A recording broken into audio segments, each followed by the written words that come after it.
out exercising for those fall sports, whatever it might be.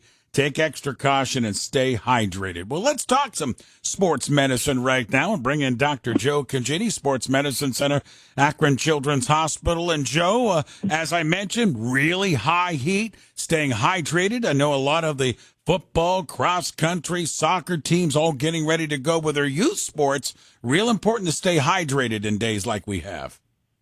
All levels of sport are going to be challenged a little bit with the heat index, Ray, and we're going to have to keep our eye on things like the heat index. And in the high schools, we have sports medicine teams at most schools, and they do a good job with that. When we're talking about junior high and youth sports, it's up to volunteer parents often.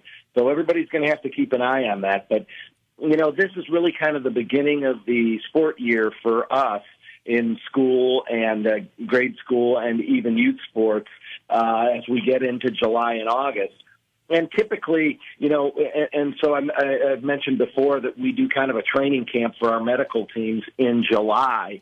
In the last week or two, we had our training camp. Hey, let's make sure that we're ready for everything that could come our way. We talk a little about the nuts and bolts of what changes maybe that the OHSAA or other bodies have made this year. But we also talk about some of the life-threatening and the catastrophic issues that can happen for the medical teams. And I have to admit to you, I don't remember a year going back 30-plus years for me in this field that we've been more challenged than we are this year. The medical teams are very challenged. When it comes to the heart issues, the cardiac issues, everybody's on high alert. There have been a couple high-profile cases. Maybe we'll talk a little about the case with Bronny James, too, in the last couple of days. So we have everybody, hey, where are the AEDs? Make sure that we're ready on using those AEDs and reviewing where they're at with a map at the school. Where are they at Firestone? Where are they at Woodridge? Where are they at St. V? All these schools you need to know. Many of them now have 4, 5, 6, 7 AEDs, but we need to know how to use them. It's a great life-saving tool for cardiac problems. The second one we talk about is head, and brand new guidelines came out just 1 month ago today, or 1 month ago right now in the middle of June.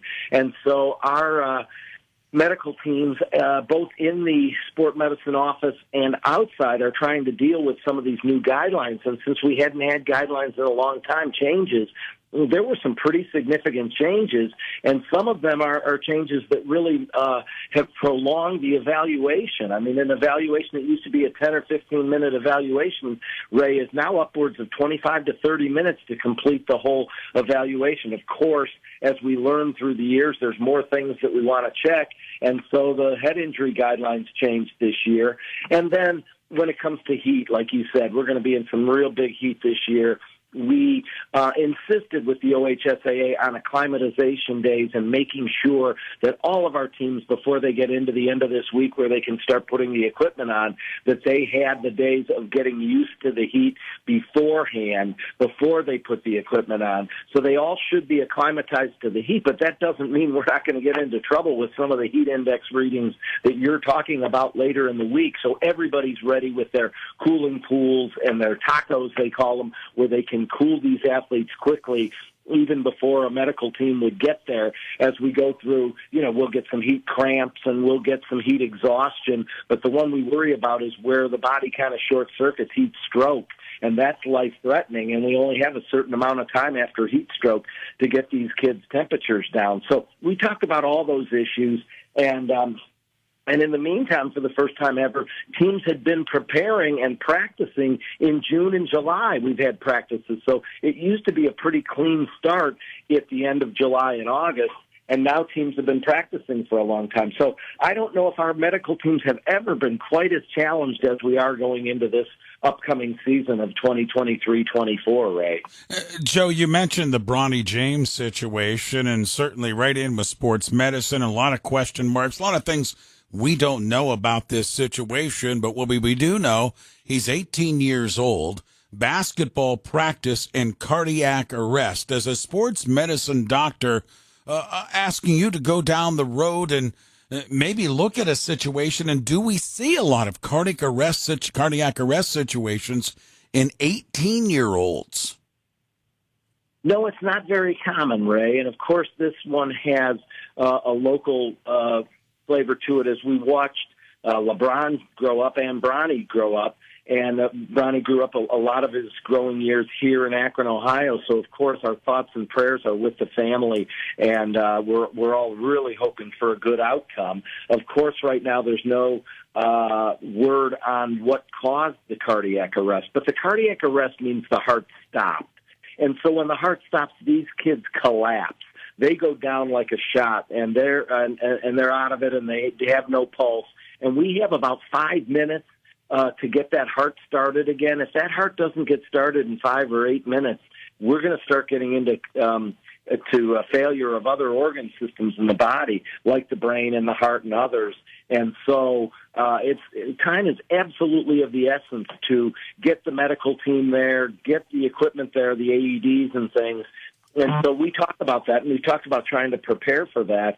And it isn't that common of a problem. Most of the time, the number that we look at is about 1 in 100,000 athletes will have sudden cardiac death or cardiac arrest.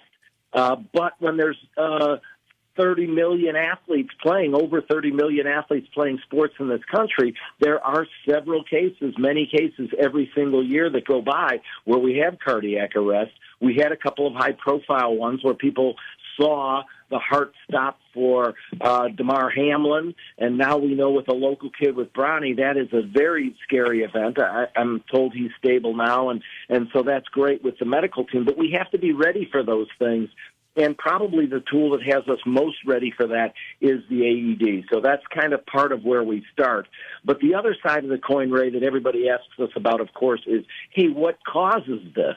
And there's a lot of things that can cause the heart to stop. So I don't want to get into speculation, specific speculation. The number one thing are born with issues with the heart, though. There are what are called congenital abnormalities that some people have, and we just don't know that. And you say, well, gosh, aren't all these kids, don't they have a physical exam before sports physicals? Well, sports physicals do not tell us about many of these specific abnormalities of the heart unless further testing is done. And the recommendation as of now and throughout my career has not been to do further testing like echocardiograms where they actually look at the function of the heart with it beating, or EKGs where you look at the electrical activity of the heart. Those are fairly expensive tests, and 30-some million kids play sports. So the recommendation right now is that not every kid who goes in has that done. If this athlete has had any symptoms that would make you suspicious, like they've passed out playing sport, or they have certain things on the exam, like certain types of murmurs, we may need to do that testing to look for other abnormalities of the heart. But it's not done routinely. There are other things that cause arrhythmias or abnormal rhythm, electrical activity of the heart that could make the heart stop also. And so there's a lot of things that need to be evaluated after a situation like this to find out what caused the heart to stop. But the first side of the first thing that we need to do is be totally prepared. And in this day and age, thank goodness, in the last 15 to 20 years, we've come up with the AED, and they are most of the places where athletes play sports have AEDs available. Yeah, it sounds, Joe, like there's a lot of variables that could go into this heart stopping. I mean, simply put, from a blunt shot, like you said, with Damar Hamlin playing football, to many other variables. Joe, what are some of those other, and again, we're not being specific with Bronny because we don't know, but through research and studies, what are some of those things that could cause cardiac arrest? So the things that can cause cardiac arrest is particularly there are several of these different heart abnormalities of the way the heart is made, just like other parts of the body. There's a lot of what are called congenital abnormalities in a lot of places in the body, and they're not life-threatening. But in the heart, they can be life-threatening. And there's about 5 of them in the heart that are abnormalities that can cause, under the extreme of exercise, the heart to decrease the blood flow to the heart, put the heart into an abnormal rhythm, and ultimately these abnormal, chaotic rhythms of the heart cause the heart to stop, and kids collapse immediately. And so the number one cause for years of what we've looked at are these abnormalities of the heart. A lot of people obviously have been asking lately other things. Could there be any relationship to the, vaccines and other things like that? And so those questions have come up. I had to enlist our cardiologist that I spoke to several times yesterday because I was asked this question in many areas. And we're really blessed, again, at Akron Children's to have one of the leading pediatric cardiologists in Ohio, I really think even in the country. And so I spoke with John Clark yesterday. Although they studied very closely a lot of those post-COVID and post-vaccine kids, the myocarditis that they saw was generally very mild, and they had very, very, very few significant cases of the myocarditis related to that.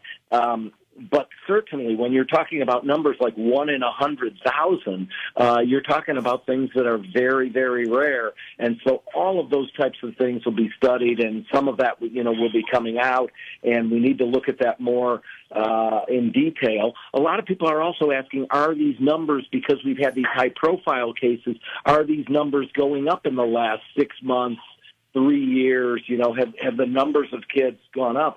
And it's very hard to do a study like that, but to the best of our knowledge, and I spoke again with Dr. Clark, our cardiologist, those cases have not necessarily gone up. It's just that there is a lot more interest in those, and we hear about them more frequently. But we have been having these things for a long time, and that's why our medical teams need to be ready. We have 25, 50, 75 cases a year in this country of kids that go down.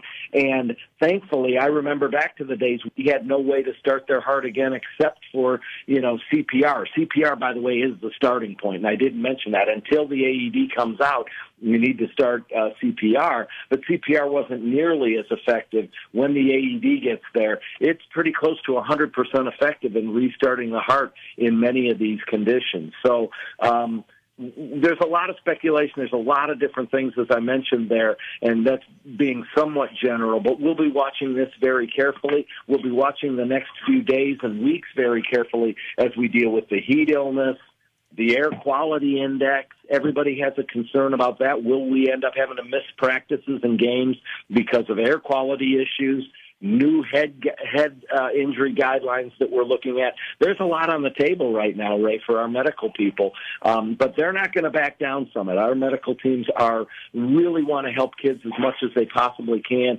and they right now are getting as prepared as they possibly can to do everything possible to keep your kids safe when they're out there playing sports. Great information, Joe. Terrific stuff, and pertaining the hot story, unfortunately, involving Bronny James, and all of us hoping that that takes a turn for the better. And again, this morning they're saying stable condition for him. Joe, as always, my friend, thank you for the time with us here in WAKR.